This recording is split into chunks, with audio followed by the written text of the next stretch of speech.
My name is Lindley Bain. I'm a partner at Goranson Bain Osley, and I'm here today with Liz Ferris, who is our Chief Marketing Officer at Goranson Bain Osley. And today we're talking about crucial conversations and how to have a crucial conversation. So Liz, what is a crucial conversation and why are they so crucial? Well, first of all, Lindley, thank you so much for inviting me to speak on this topic today. A crucial conversation is a discussion between two or more people when three things happen. The stakes are high, opinions differ, and emotions run strong. And we have crucial conversations every day, especially in law firms. And some of the examples might be when you really need to talk to a partner who's not keeping commitments, and this is having a huge impact on staff, paralegals, and other lawyers in the firm. Or you really need to talk to an associate about a performance or quality concerns. And even approaching a colleague who either treats you or others poorly or with disrespect. And what there are is really three ways of dealing with a crucial conversation. So the first is to avoid it. And I've been working with family lawyers the last 20 years, and I know your world. You deal with conflict every single day. Every time you pick up the phone, there's conflict with your clients, with other lawyers. So one of the first reactions to dealing with a crucial conversation is to avoid it. But what happens when somebody avoids a crucial conversation is one of a couple things. One is they're still upset about it, but rather than talking to the person, what they do is they talk to other people about their concern and what's really upsetting them. They're complaining to others, or they just do the work themselves. It takes too much time to tell someone, I'm just going to do it myself. And maybe they're doing unnecessary work or work that's not directly aligned with their strengths. The other problem is if you're seeing something that's bothering you and you're not addressing it, you can ruminate on it and spend a lot of time and energy just telling yourself the story and getting angry. And all of those things really result in a lack of productivity and performance and just taking time away from moving the goal forward on what you can achieve. So that's the first way, avoiding. And I think all of us can relate to doing that. The second is to have the conversation, but it has a poor outcome. So maybe it's not something that you prepared for, or you said something you didn't mean to say, or the emotions got the best of you. And what ended up happening was the relationship got worse instead of better. So the third way of dealing with a crucial conversation is to do it well. And that's what Lindley and I are going to talk about in the rest of this podcast. So it sounds like the third way is definitely the best way. How do you start that? And that's a really good question. And it's something that I've been working on for my entire career. And just so everybody knows, it is something that you have to work on your whole life.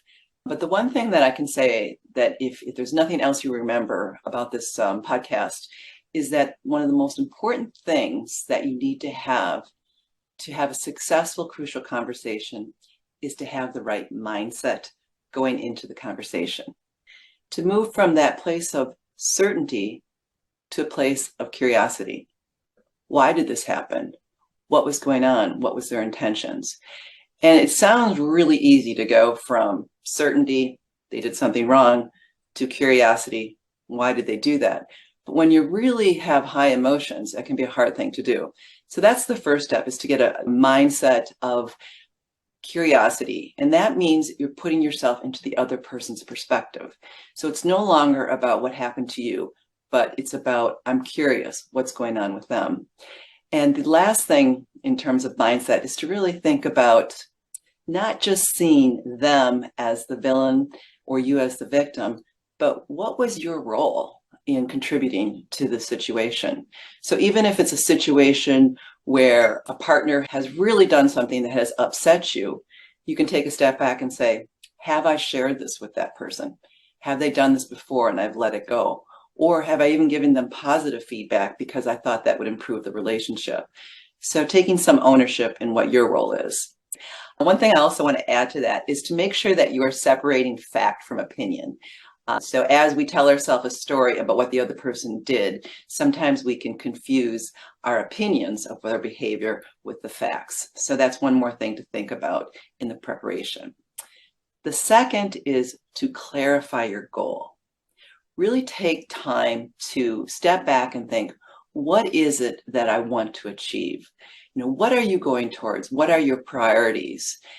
This is an absolutely critical step because this is going to help you align what you say and do with what's important. So again, if an associate has really upset you, hasn't responded to your emails, you really feel like there's dropping the ball, what you want to do is say, what is it that I want to accomplish in this conversation? And you look and you see, this is a very talented associate, profitable associate, someone who's been with our firm for a long time. What I want is for this associate to continue to grow, to be successful.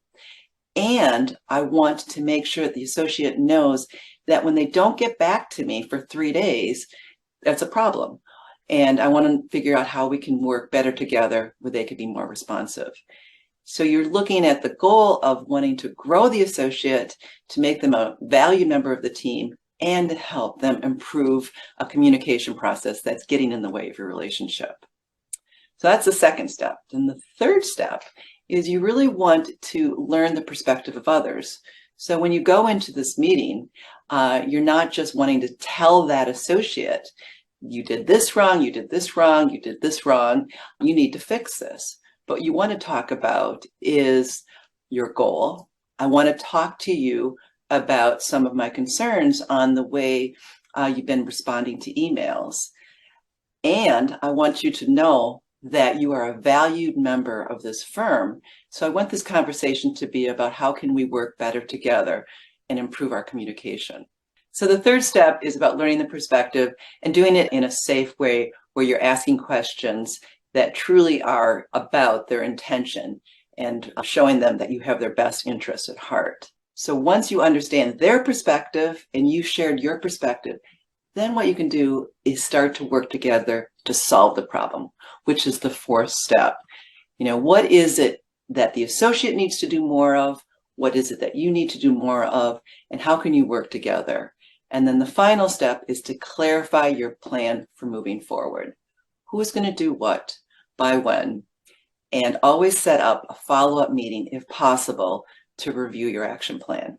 So just kind of to review, the 5 steps are preparation. Start with yourself. What's your story? Reframe from a place of certainty to curiosity. Clarify your goal. What do you want for yourself, for the relationship, and for the person that you're speaking to? Next, learn the perspective of what's happening with others. Share your perspective. Then work together to problem solve. And then finally, clarify your action plan for moving forward. So a lot of these are not difficult to do. And what I've learned is that if you just focus on wanting to understand the other person's perspective and going in with a curious mind, these things can happen in a much easier way. This is part 2 to our Crucial Conversation talk. I'm Lindley Bain with Bain Owsley, and this is Liz Ferris, the Chief Marketing Officer at Bain Owsley. What tips do you have for when the other person gets defensive? For example, you're having a crucial conversation and the other person is getting agitated, their voice is raising, they're getting very defensive, feeling like they're being cornered. What tips do you have? I have 2 suggestions. One is it goes back to the preparation and really having the right mindset.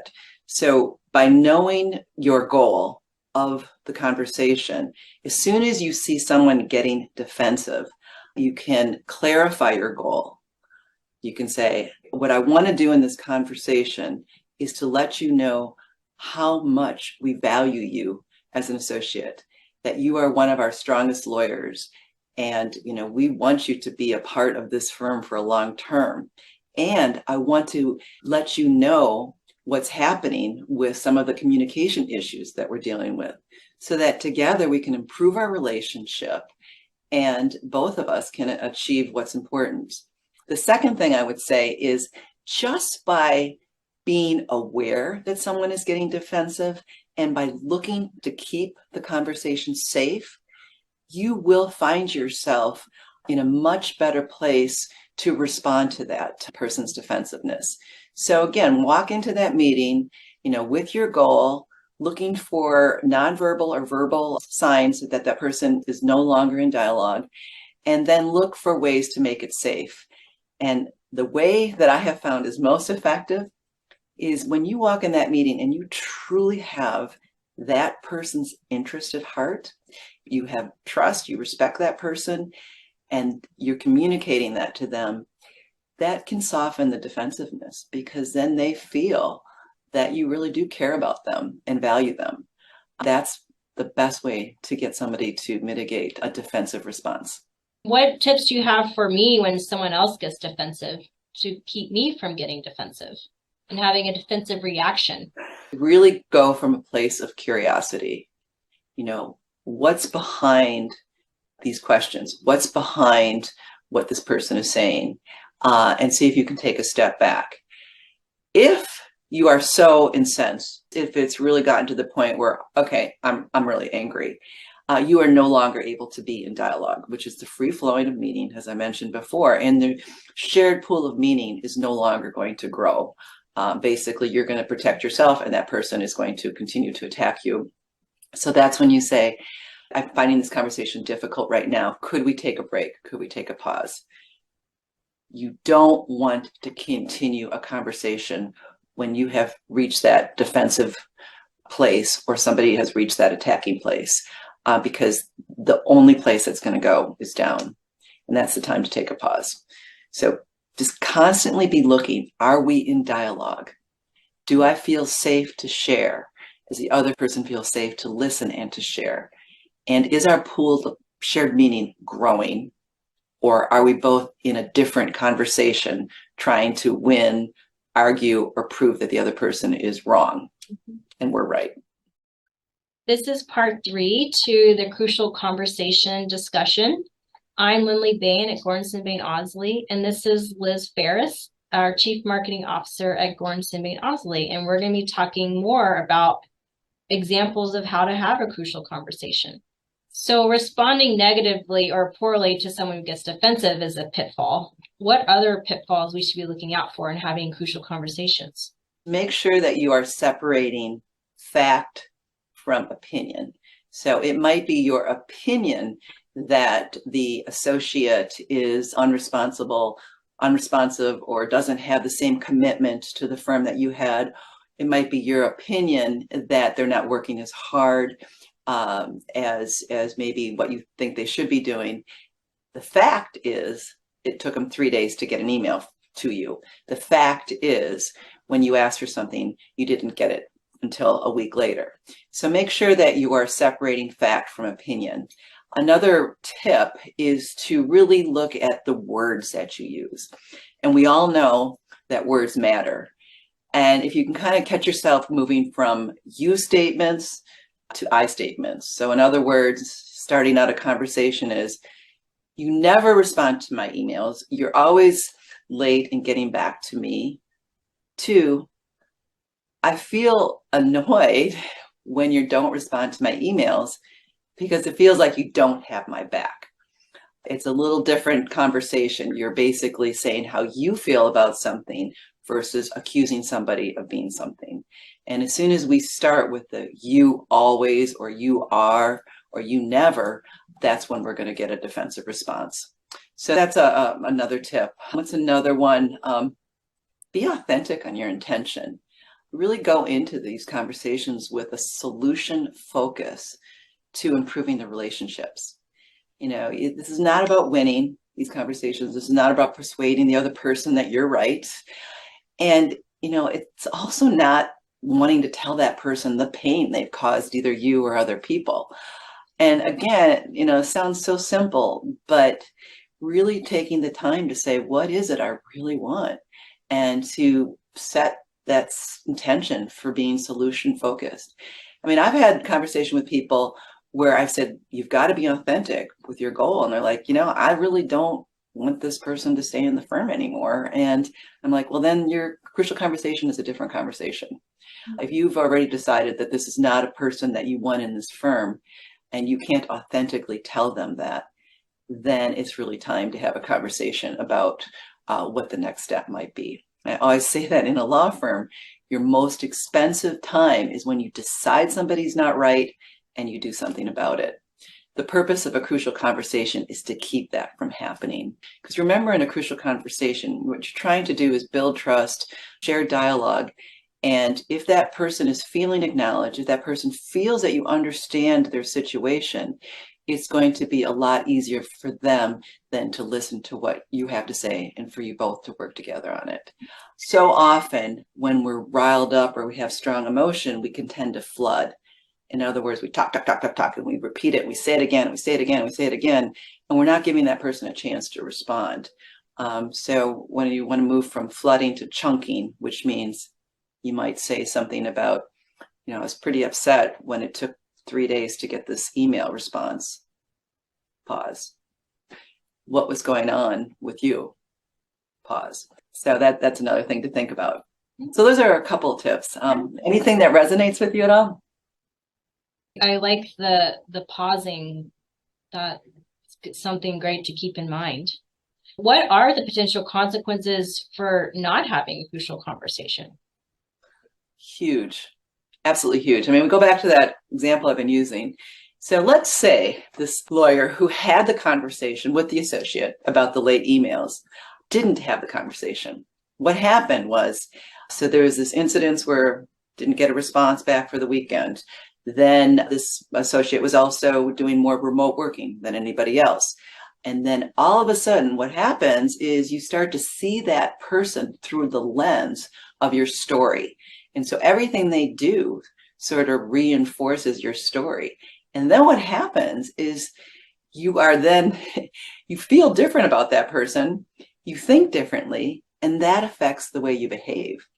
And so you're actually, maybe you don't send that person, that lawyer, that associate cases anymore, or when you do, you're maybe a little more critical. When you see them in the hall, you don't talk the way you used to. The associate then feels, I don't have this sense of belonging. They can sense that this trust is diminished. They may say, you know what, I don't feel good about this anymore. I'm going to start looking elsewhere. Meanwhile, they're looking for another job. You're getting more annoyed, and what's happening is you're going further and further apart. And then what can happen is that associate who was profitable, who was one of your top lawyers, leaves. And now you have to build your firm again. And it could have all been mitigated by having a crucial conversation earlier. Because what people really need to know is they need a sense of belonging. They need to know that they feel valued, that they're respected, that they feel heard, because we all want to learn and grow. And I think that, what I always look at when I get upset is, did this person show up wanting to ruin my day? Did they show up really wanting to do the worst work possible, not to respond? And, most of the people in your firm, they come with the best intentions. And I think we've got to acknowledge that and look for that. And have more conversations honestly about how we can improve our communication, listen to each other, so that our shared pool of meaning grows.